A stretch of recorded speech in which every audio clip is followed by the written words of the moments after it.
accept the good news of the kingdom of God. That's what he was saying. And he said, I know that one of the biggest problems for you to find that freedom is the fear that plagues you. So Jesus says, pick up the Bible and look at me and watch what I do in some of the really fearful situations. Jesus was a person who didn't flinch, who didn't pull back because of fear. Imagine walking up to the religious leaders of his time, walking up to the scribes and the Pharisees and saying, you brood of vipers, you whitened tombs, you empty people. I don't know about you, but that would fill me with great fear. And yet Christ was not a person of fear. As he said to you and to me, don't be afraid. And as he said it to Mary Magdalene and to Mary, and he said it to the apostles, he says it to you and me. And he says, not only am I using words, but I want to show you what that's about. And so when injustice starts to happen, you walk up to the religious leader like the scribes and the Pharisee and you say, you're doing all things wrong. You're like a whitened sepulcher. You're like a brood of vipers. That's courageous, isn't it? Wow, to talk to religious leaders like that. And then the courage of Jesus can be seen so beautifully in the experience of walking up to someone who has leprosy.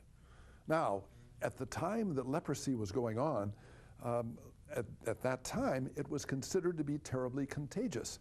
And there were laws that said you don't even get near to someone who has leprosy. And people were scared to death. They were filled with fear of anybody that had leprosy. And lepers had to have little bells that they would ring whenever anybody came by saying, we're unclean, you stay away from us. And what did Jesus do? The person who overcame fear, who didn't allow fear to be part of his life. He walked up to lepers and he touched them. He touched them. Whoa! Imagine that.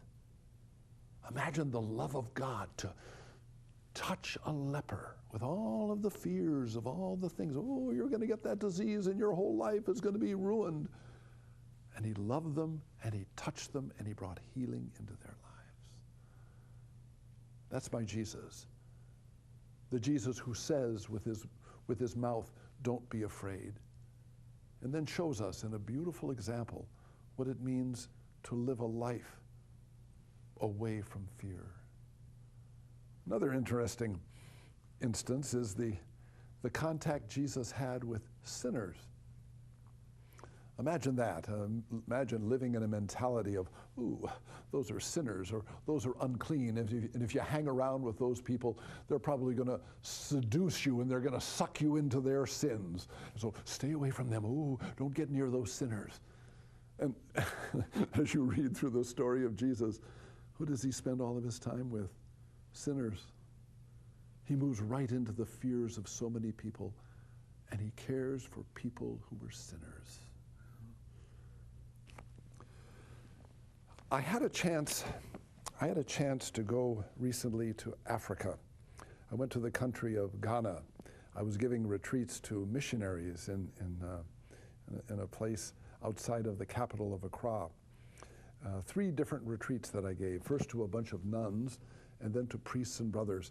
Oh, it was a marvelous experience of people who have given themselves to the Lord. They came from 24 different countries around the world to give their entire life to preaching the good news of the Lord in Africa.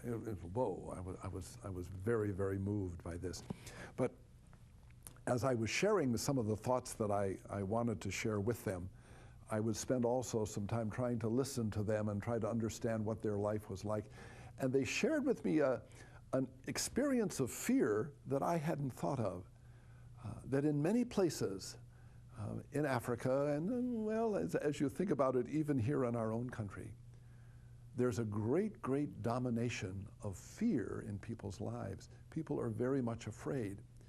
And one of the things that they're afraid of is this whole spirit world.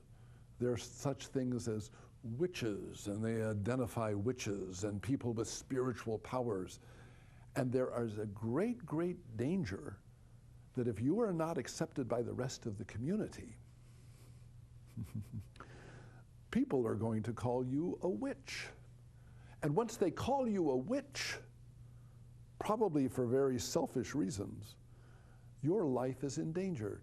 And can you believe this? In the northern part of Ghana, way up in the north, there were 5 different villages of witches.